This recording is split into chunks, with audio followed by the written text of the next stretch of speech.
NSC आप सभी की ट्रेडिंग आवर्स को बढ़ाने वाली है, इस तरह की खबर आई है जिसके चक्कर में काफी लोगों के दिलों में हलचल होने लगी है। काफी लोगों ने मुझे रिक्वेस्ट किया कि भैया आपकी इस पे क्या प्रक्रिया है, ये एग्जैक्टली है क्या है, आप इसको अपने तौर तरीके से समझा दीजिए बिकॉज आप अच्छा समझाते हैं और हमें समझ में आ जाएगा। तो मैंने सोचा एक वीडियो बनाया जाए जिसपे मैं आपको एक्सप्लेन करूं कि ये एग्जैक्टली मैटर क्यों है, इतना हीटेड अप क्यों है, मुझे क्या लगता है कि क्या ये चीज हो सकती है आगे चल के या नहीं हो सकती है, इसके क्या कॉन्सिक्वेंस हो सकते हैं। केवल ये वीडियो देख लिया तो आपके सारे डाउट्स जो दिमाग में आ रहे हैं वो क्लियर हो जाएंगे, तो एंड तक जरूर देखिएगा। तो चलिए बिस्कुट खाते हुए शुरू करते हैं आज का ये वीडियो। सबसे पहले समझने की कोशिश करते हैं कि मैटर क्या है। देखिए मैटर ये है कि एनएससी ये कह रहा है कि भैया फ्यूचर एंड ऑप्शंस, याद रखिए स्पेसिफिक फ्यूचर एंड ऑप्शन में हम टाइम फ्रेम बढ़ाने वाले हैं जिसपे ट्रेडिंग होगी 6 PM से लेकर 9 PM तक स्लोली हम बढ़ा देंगे। उन्होंने ये भी क्लैरिफाई किया कि पहले ये चीज डेरिवेटिव्स में, फ्यूचर एंड ऑप्शंस में भी दो तरीके होते हैं। एक होता है कि आप इंडेक्स के फ्यूचर एंड ऑप्शन में ट्रेड करो और दूसरा होता है स्टॉक के फ्यूचर एंड ऑप्शन में। तो वहां पर उन्होंने क्लियर कहा है कि अभी स्टार्टिंग होगी इसकी केवल और केवल इंडेक्स के फ्यूचर एंड ऑप्शन से। इसके साथ साथ एक चीज आप समझ लीजिए कि ये जो मैटर आ रहा है इसमें क्लियरली डिफाइंड है कि इनिशियली जो स्टार्टिंग में आएगा इसमें कैश सेगमेंट को टारगेट नहीं किया जाएगा। अब आप बोलोगे ऐसा क्यों, फ्यूचर एंड ऑप्शन में वो भी इंडेक्स में कर रहे हैं, कैश में क्यों? बिकॉज जो करंट सेटलमेंट फ्रेमवर्क है उसमें बहुत छेड़छाड़ अभी करना सही नहीं होगा, पूरा फ्रेमवर्क बिगड़ जाएगा जिसके चक्कर में सेटलमेंट साइकिल में प्रॉब्लम होगी। तो स्टेप बाय स्टेप करना चाहते हैं।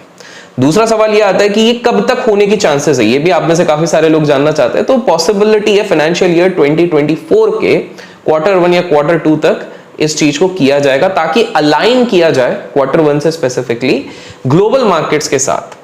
और अब इसमें एक और सवाल आता है कि इसमें सेटलमेंट कैसे किया जाएगा। तो सेटलमेंट काफी सिंपल सा प्रक्रिया बनाया गया है। सुबह और शाम को दो अलग अलग भाग जैसे माना जाएगा। इवनिंग के जो ट्रेड्स होंगे, मान लीजिए शाम के जो ट्रेड्स होंगे उसका जो सेटलमेंट होगा वो मिक्स किया जाएगा अगले दिन के मॉर्निंग आवर्स के साथ। मतलब लेट्स टेक एन एग्जांपल, आज आप शाम को ट्रेड कर रहे हैं तो उसका सेटलमेंट आज शाम को नहीं होगा, इसको ऐड करा जाएगा, जो भी है प्रॉफिट लॉस है उसको ऐड किया जाएगा कल के मॉर्निंग के ट्रेडिंग आवर्स के साथ और उसके साथ सेटलमेंट आएगा शाम को। एज ऑफ नाउ ये बताया गया। तो ये तो था पूरा माजरा, समझ गए इतना।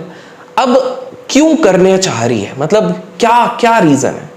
पहला जो रीजन वो बता रहे वो ये है कि स्पेक्युलेटिव एक्टिविटी जो होता है ना, जुआ खेलने की आदत, गैम्बलिंग करने की आदत फ्यूचर एंड ऑप्शन में लोगों की बहुत बढ़ जा रही है, स्पेसिफिकली BTST STBT ये करने के चक्कर में। तो इसको हटाने के लिए, दूसरा जो डाउनसाइड रिस्क है उसको घटाने के लिए, तीसरा अलाइन करना है ग्लोबल एक्सचेंजेस के साथ, और मेनली है गैप अप और गैप डाउन। एनएससी का ये मानना है कि सबसे ज्यादा जो निवेशक होते हैं या ट्रेडर्स होते हैं, शॉर्ट टर्म ट्रेडर्स होते हैं, वो इसलिए नुकसान कर देते हैं बिकॉज आज वो पोजीशन लेके जा रहे हैं, कल के दिन पे बहुत बड़ा गैप अप हो गया, उनने शॉर्ट लेके गए तो उनका नुकसान हो गया। या मान लीजिए आज कॉल लेके गए हैं बहुत सारे और अगले दिन गैप डाउन हो गया तो बहुत बड़ा नुकसान हो गया। तो उस गैप को कम कर रहे हैं बिकॉज मोस्टली ये जो गैप अप गैप डाउन होता है उसका इंडिकेशन आप यूएस मार्केट को रात को देख के कहीं ना कहीं अंदाजे से लगा लेते, तो उस चीज को एलिमिनेट करने के लिए ये किया जा रहा है। सबसे पहले तो कमेंट्स में जाके आप बताओ ये आइडिया आपको क्या सही लगता है, एक्सटेंडिंग आवर्स का गुड है बैड है, और आपकी रीजंस क्या हैं, क्यों आप कह रहे हो सही है क्यों है गलत है, ताकि ओवरऑल जो पब्लिक पढ़ रही होगी इन सारे कमेंट्स को वो समझ सके, एक इन्फॉर्म्ड जजमेंट निकाल सके कि आपको क्या लगता है।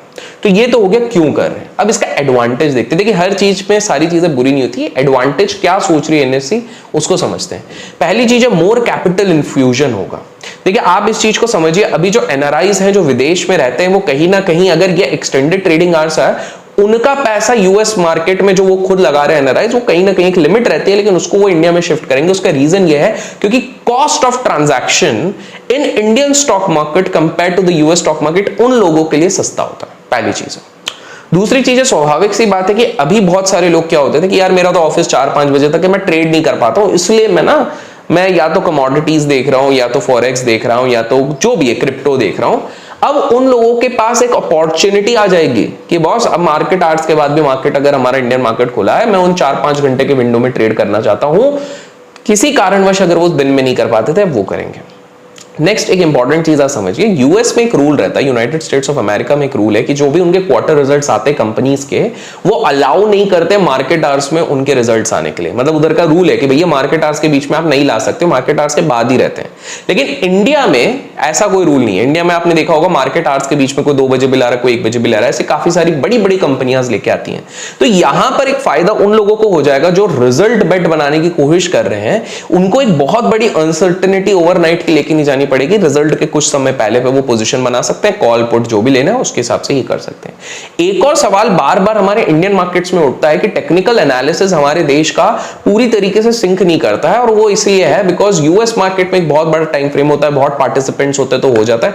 यहां पर माना जा रहा है कि अगर ये प्रोसेस खोली गई, ये तो देखने वाली चीज है, तो टेक्निकल एनालिसिस की डिस्पैरिटी खत्म होगी। ऑफिस गोवर्स के बारे में मैं ऑलरेडी बता चुका हूं, स्कैल्पर्स को ज्यादा अपॉर्चुनिटी मिलेगी। एक स्कैल्पर क्या होता है, कुछ सेकंड्स में ट्रेड करके निकलना चाहता है। अभी हाल फिलहाल में उनको सिर्फ मॉर्निंग की अपॉर्चुनिटी मिल रही थी, अब भाई आपके पास मॉर्निंग है, नून है, इवनिंग है, सारी चीजें। एंड पोजिशनल प्लेयर्स के लिए बड़ा अच्छा है क्योंकि वो gap up gap down. So let's take an example, आज आपने कोई दिन में पोजीशन लिया, शाम को आप देख रहे हो कि यूएस का मार्केट 3% नीचे, इंडेक्स किसी बहुत खतरनाक न्यूज आ गई है, तो आप होल्ड थोड़ी रखोगे, आप शाम को अपना सौदा काट दोगे रादर देन वेटिंग कि अगले दिन कब गैप डाउन होगा। तो आपको वो जो होराइजन होता है स्टॉप लॉस का हिट होना या टारगेट का हिट होना, वो आपका बच जाता है।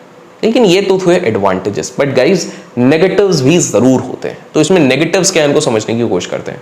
सबसे बड़ा नेगेटिव जो मुझे लगता है कि अभी तक हमारे देश में इसका इंफ्रास्ट्रक्चर ही रेडी नहीं है। आज के समय पे अचानक से एक्सचेंजेस कभी कभार बंद हो गई हैं, हमने देखा हुआ है कोविड के क्राइसिस में। ब्रोकर्स कभी कभी माल फंक्शन कर जाते हैं। कहीं ना कहीं अभी तक हमारे पास एग्जिस्टिंग टाइम फ्रेम जो 9:15 से 3:30 के बीच का इंफ्रास्ट्रक्चर प्रॉपर रेडी नहीं है। तो ऑब्वियस क्वेश्चन है कि क्या हम शाम को अगर 9 बजे 11 बजे तक खींच लें तो क्या उसके लिए रेडी है। दूसरा, ब्रोकर्स की कॉस्ट बढ़ जाएगी, तो वो कहीं ना कहीं किसी तरीके से हो सकता है ऑडियंसेस या रिटेल पे पास करना शुरू करें। बिकॉज आज ब्रोकर को जो बंदे हायर करने पड़ते थे केवल 3:30 बजे तक के लिए, अब उनको रात भर तक के लिए डबल शिफ्ट या जो भी हो उस हिसाब से हायर करना पड़ेगा, कॉस्ट बढ़ जाएगा। दूसरी चीज है, अभी तक सिस्टम्स इतने अच्छे से डिफाइन नहीं हुए, आज भी प्राइस डिस्पैरिटी दिखती है। मतलब आप लोगों ने देखा होगा ना, काफी लोग बोलते हैं कि भैया हम इस ब्रोकर पे देख रहे हैं ये प्राइस चल रहा है, उस ब्रोकर पे देख रहे हैं ये चार्ट बन रहा है, ये प्राइस बन रहा है, ये चार्ट अलग है, डिस्पैरिटी रहती है। तो यहां पर तो ऑलरेडी एफएनओ का इंडेक्स वो भी स्पेसिफिक अलग चलेगा, कैश अलग चलेगा। तो that brings a very difficult question कि क्या वो डिस्पैरिटी कम होगी या बढ़ेगी, दैट इज अनदर थिंग। और एक चीज हो जाएगी कि रिस्क मैनेजमेंट की जब हम बात करते हैं तो रिस्क मैनेजमेंट और एनहांस करना पड़ेगा। आज फिलहाल की भी अगर हाल फिलहाल की बात करें, काफी सारे ब्रोकर्स होते हैं जिसमें स्टॉप लॉस ट्रिगर हो रहे हैं, लॉसेस हो रहे हैं, अचानक से ब्रोकर 2 घंटे बंद हो जाता है, बाय सेल ऑर्डर नहीं चलता। जब एग्जिस्टिंग टाइम फ्रेमवर्क पे ये चीज नहीं चल रही है तो हाउ डू वी अंडरस्टैंड कि ये आने वाले समय पे चल सकता है, that is another thing. Next चीज, ओवर ट्रेडिंग बढ़ेगी। देखिए रेगुलेटर कहते हैं कि ऑलमोस्ट 90% लोग नुकसान कर रहे हैं, तो 3:30 तक ट्रेड करते वक्त अगर इतने नुकसान कर रहे हो और एक कॉमन जड़ होती है ओवर ट्रेडिंग, तो व्हाट गिव्स द लिबर्टी कि अगर आप पूरा खोल दोगे तो लॉसेस नहीं बढ़ेंगे। यू नेवर नो 90 से 95% ना हो जाए। डिस्क्रिशनरी ट्रेडर्स को बहुत ज्यादा प्रॉब्लम हो सकती है। डिस्क्रिशनरी ट्रेडर क्या होता है, जो सिस्टम के सामने बैठता है, जब चार्ट बन रहा है, जब जैसा बन रहा है उसके हिसाब से ट्रेड कर रहा है। उसके लिए चैलेंजेस कैसे बन जाएंगे, उसके लिए चैलेंजेस ऐसे बन जाएंगे कि अब उसको वो पहले अगर उसको सिर्फ बीच में 1-2 घंटे ट्रेड करना पड़ता था, अब उसको पूरे दिन भर इस चीज का वेट करना पड़ेगा। एंड स्लिपेजेस हो सकता है बढ़ जाए, बिकॉज अब लोग एक बार में सारे ऑर्डर्स नहीं लगाएंगे, बोलेंगे दिन भर खुले हुए बड़े बड़े इंस्टीट्यूशन, तो उसको वो कर देंगे। तो ये थोड़े बहुत इशू हो सकते हैं। तो मैंने आपको पॉजिटिव्स बताया, नेगेटिव्स बताए, क्यों क्या सारी चीजें मैंने इस पर्टिकुलर वीडियो में एक्सप्लेन कर दी है। इसके अलावा स्टिल आपके दिमाग में कोई सवाल बचा हो तो कमेंट में बताना। अभी मैं बता दूं ये प्रपोजल स्टेज पे, अब मुझे क्या लगता है वो बता दूं, प्रपोजल स्टेज पे है। एंड गाइज लाइक जरूर कीजिएगा, अगर वीडियो को लाइक नहीं किया इससे प्रोत्साहन मिलता है। तो प्रपोजल स्टेज पे है, लेकिन इसको कम्युनिकेट ऑलरेडी कर दिया गया है। हो सकता है इसके कारण नए रिटेल ट्रेडर्स अट्रैक्ट हो टुवर्ड्स ट्रेडिंग।